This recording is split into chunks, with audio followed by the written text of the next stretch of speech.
Другим темам в республике для улучшения ситуации судоходства на Яне образовано предприятие «Арктическая транспортная компания» с центром в поселке Усть-Куйга.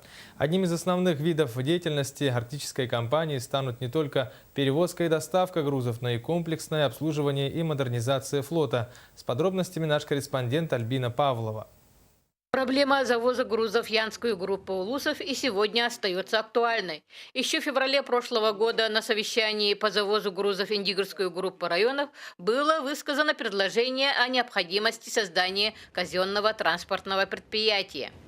Были крупные государственные предприятия, которые решали любой вопрос по транспортным автомобильным перевозкам. Сегодня это индивидуальные предприятия, имеющие 1-2 автомобиля.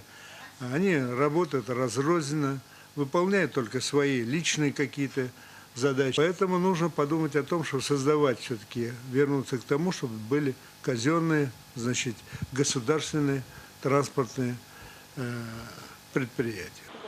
Объем жизнеобеспечивающих грузов, например, Верхянский район, последние годы повышается по геометрической прогрессии.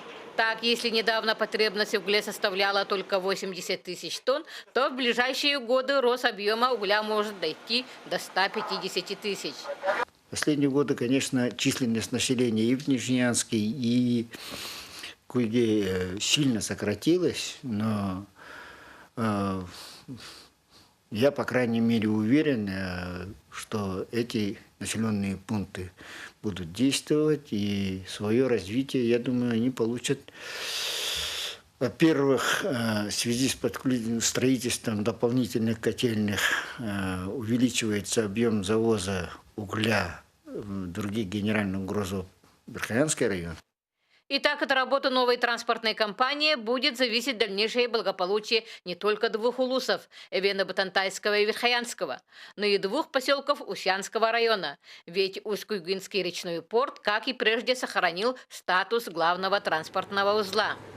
Альбина Павлова, НВК Саха, Батагай.